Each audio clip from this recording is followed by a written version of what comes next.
les responsables GUPS sur la question. Lorsque vous vous retrouvez en difficulté, vous êtes nourrice, vous venez de mettre votre enfant au monde, vous vous retrouvez en difficulté, peut-être que le père n'est plus là, vous n'arrivez pas à joindre les deux bouts, eh bien il y a ces guichets uniques de promotion sociale qui sont là. Si vous ne voulez pas aller là-bas, il y a quand même des voisins, l'environnement immédiat, il y a le chef quartier. En tout cas, allez prendre cette décision, réfléchir jusqu'à prendre cette décision de jeter son propre bébé pour après que vous avez souffert 9 mois ou peut-être plus pour certains, et décider de jeter ce bébé-là dans un caniveau jusqu'à ce qu'il meure. Franchement, je me demande si certains ont du sang humain dans leur corps, si véritablement ils réfléchissent. C'est pas pour insulter des gens ce matin, mais vraiment il faut à une certaine période une prise de conscience. Je voudrais quand même qu'on puisse mêler l'enquête à ce niveau-là, c'est par la police républicaine, pour identifier la maman. Je crois que la chose est quand même possible, hein. Dans cette ville de Parakou qui n'est pas trop grande non plus, une enquête ouverte devrait quand même permettre de mettre la main sur cette maman qui a posé un acte aussi ignoble, afin que des sanctions soient prises, qu'elle puisse être traduite devant la justice, parce que c'est un être humain qui vient ainsi d'être tué malheureusement. Encore une fois, moi je vais demander aux parents, à ceux qui veulent fonder une famille, de prendre toutes les responsabilités d'abord, parce que c'est de ça qu'il s'agit aussi. C'est parce qu'on n'est pas prêt, parce qu'on joue à des jeux dangereux, en griffe, qu'on se retrouve dans de telles situations.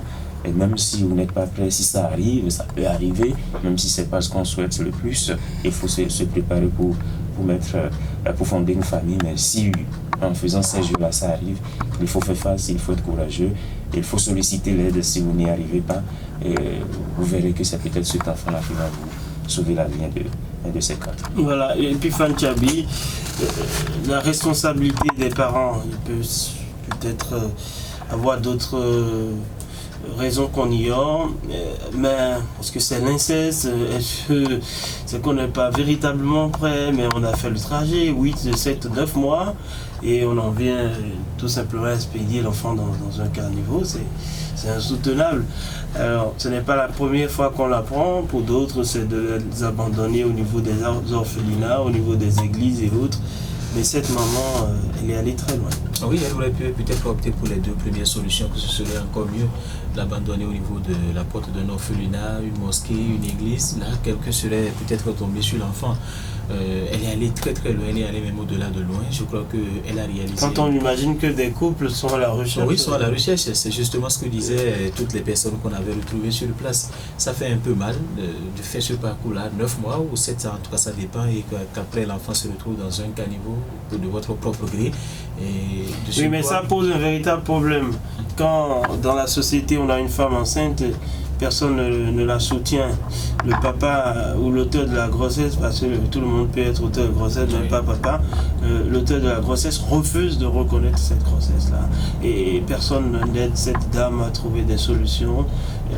Si vraiment elle ne trouve pas de bons conseillers, voilà. Oui, c'est ce qui peut arriver. Mais rien n'explique cela, mais bon. Rien n'explique cela, je crois que c'est ce qui peut arriver aujourd'hui. Jacques parlait tout à l'heure des GUPS. Je crois que tout le monde n'est pas très renseigné pour savoir que ces centres-là également s'occupent de ces genres de situations.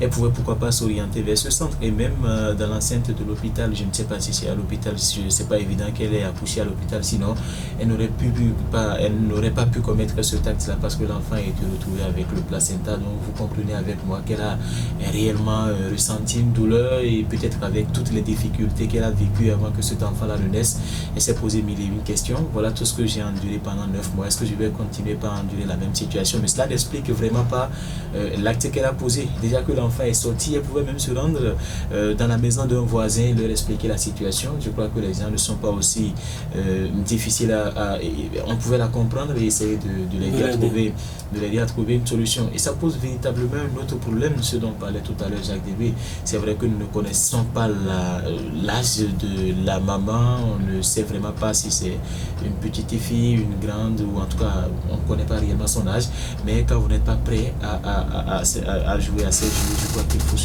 s'abstenir tout simplement. C'est difficile. Si l'enfant n'a rien demandé. L'enfant n'a pas Est-ce que la maman aurait couché avec son papa, son propre père? Est-ce que c'est avec son propre frère? Est-ce qu'elle se dit que bon, si ce bébé naît, tout le monde parlera de moi comme Andriff, celle qu'il faut abattre? Mais on serait obligé. Il n'y a pas de raison. Il n'y a pas de raison. Parce que le bébé n'a pas demandé à l'être. C'est vrai, il peut y avoir des cas d'inceste. Soit ils auraient dû prendre peut-être des dispositions à l'hôpital et très tôt. Ouais. C'est ça aussi, on ne sait pas s'il a accouché à l'hôpital. C'est pourquoi moi je dis qu'il faut une enquête. C'est peut-être pour nous situer davantage sur cette question-là. On aurait.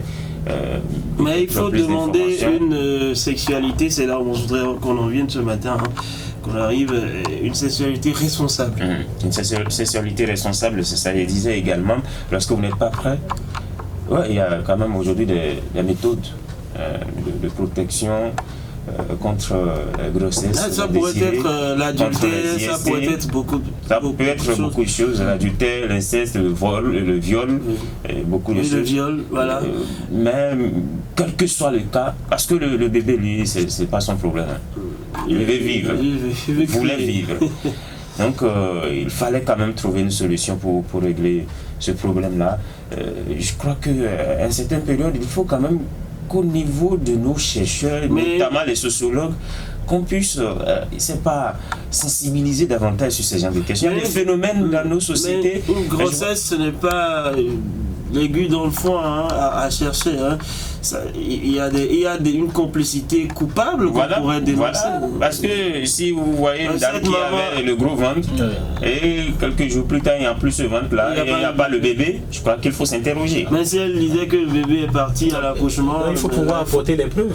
Il faut avoir cette information. Il faut pouvoir apporter les preuves. Avec un peu d'effort on peut identifier cette dame là.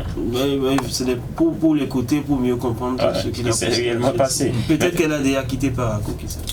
Oui, c'est certains ont dit qu'elle ne peut même pas être du quartier. Elle aurait quitté un autre quartier pour venir commettre la déplace à Rouguera ou quelque part dans les Accablés. Ce serait un peu difficile parce que ça s'est produit le dimanche, jusqu'à samedi ou peut-être jeudi, mercredi, lundi par là, beaucoup l'auraient vu en état de grossesse et que 2 ou 3 jours après, on constate qu'il n'y a plus rien, il n'y a pas le bébé. Mais ça veut dire qu'on commence par l'identifier. Oui, mais c'est sûr que ça aura une suite logique. Vous savez, l'être humain ne disparaît pas comme cela. Pour ceux qui sont des croyants, c'est sûr qu'on va retrouver cette dame parce qu'elle aurait pu enterrer le bébé et ce serait terminé. Mais elle n'a pas eu cette idée et elle a jeté le bébé, il lui a été retrouvé. C'est sûr qu'elle aura descendu après, mais c'est quand même dommage. Un conseil pour nos messieurs qui engrossent les filles et qui disparaissent et qui... Il faut discipliner les zizi. C'est ce qu'on peut dire ce matin, parce que vous n'êtes pas prêts. Il faut vous patienter. Peut-être le type n'a pas un job, c'est un débrouillard et il se demande comment est-ce qu'il pourrait prendre en charge cet enfant-là. Donc il a fui. D'accord. Il abandonne la maman avec la grossesse pendant 9 mois. On n'a plus de ces nouvelles. C'est les papas comme ça qui disparaissent, qui réapparaissent 10-15 ans. Voilà, c'est même pas pour les auteurs comme ça. Ils réapparaissent 10-15 ans après pour réclamer leur enfant. On ne peut pas appeler tout le monde papa. Alors, et puis un conseil, c'est plutôt pour nos dames qui s'ouvrent à tout bout de champ. Oui, c'est là, il faut sans penser au risque. Voilà, il faut se discipliner tout simplement. Se rassurer également que celui avec qui vous êtes de bonne moralité, de bonne foi. Et on finit jamais de les connaître. Oui, il peut en tout cas trouver des manières pour vous emballer et puis juste après vous constatez que ce n'est pas ça. C'est parfois difficile, mais il faut avoir le minimum de connaissances sur votre homme. Voilà, merci à vous Jacques Degbe, merci à vous Epiphane Tchabi.